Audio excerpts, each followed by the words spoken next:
Assalamualaikum warahmatullahi wabarakatuh. Perkenalkan, nama saya Nabil Habibi dengan NIM 21042177. Baiklah, di sini saya akan membahas atau mempresentasikan mengenai kebijakan publik sebagai produk politik. Kebijakan publik sebagai produk politik. Kebijakan publik dapat merubah kehidupan kita sehari-hari. Namun, bagaimana proses pembuatan dan pengimplementasian kebijakan publik? Mari kita bahas secara detail.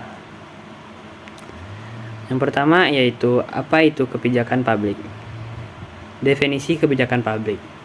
Kebijakan publik adalah seperangkat tindakan yang diambil oleh pemerintah atau lembaga publik untuk mencapai tujuan tertentu yang dianggap penting bagi masyarakat atau negara.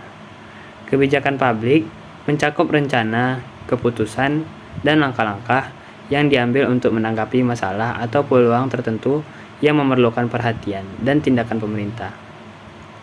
Selanjutnya, proses pembuatan kebijakan publik. Proses pembuatan kebijakan publik melibatkan serangkaian langkah yang kompleks dan terstruktur. Berikut beberapa tahap utama dalam proses ini melibatkan: yang pertama, identifikasi masalah atau isu. Proses dimulai dengan mengidentifikasi masalah atau isu yang memerlukan perhatian pemerintah. Ini dapat berasal dari masalah ekonomi, sosial, lingkungan, atau keamanan. Selanjutnya, penelitian dan analisis. Setelah identifikasi masalah, dilakukan penelitian dan analisis untuk memahami akar penyebabnya. Dan selanjutnya, perumusan kebijakan. Setelah itu, implementasi dan pemerintah. Selanjutnya, ada peran politik dalam pembuatan kebijakan publik. Yang pertama, menentukan prioritas. Maksudnya di sini, politik mempengaruhi kebijakan yang dipilih untuk dilaksanakan sesuai dengan fokus program politik yang diusung. Yang kedua, interaksi kebijakan dan politik. Kebijakan publik bisa terpengaruh oleh perbedaan politik dalam pandangan terhadap masalah yang harus diatasi. Yang ketiga, penegakan kebijakan publik. Politik juga memiliki peran dalam menegakkan dan mengawasi implementasi kebijakan publik. Kebijakan publik sebagai produk politik. Yang pertama yaitu kebijakan pertanian. Kebijakan pertanian bisa dijadikan alat untuk membangkitkan dukungan politik. Selanjutnya ada pembangunan infrastruktur. Proyek infrastruktur memiliki dampak besar pada perekonomian, sehingga menjadikan produk politik yang penting. Yang ketiga, kebijakan pendidikan. Investasi di pendidikan adalah alat untuk menciptakan sumber daya manusia yang unggul di masa depan. Kemudian ada proses pengimplementasian kebijakan publik.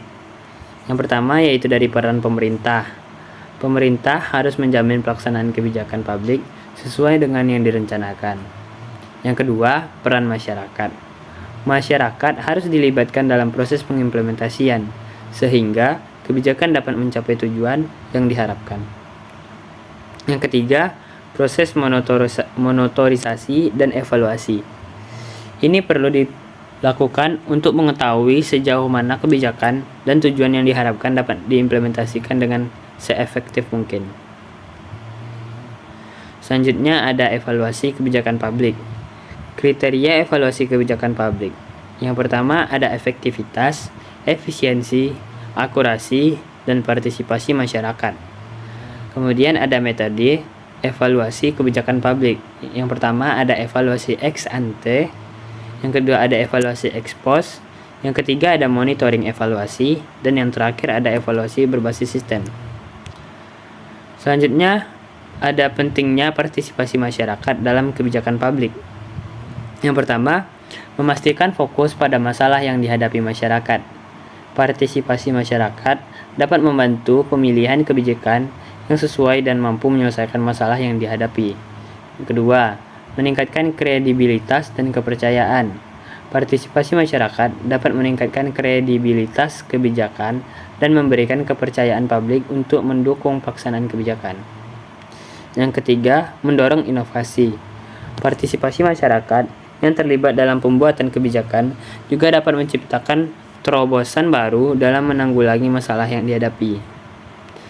Baiklah, sekian yang dapat saya sampaikan. Lebih dan kurang saya mohon maaf. Assalamualaikum warahmatullahi wabarakatuh.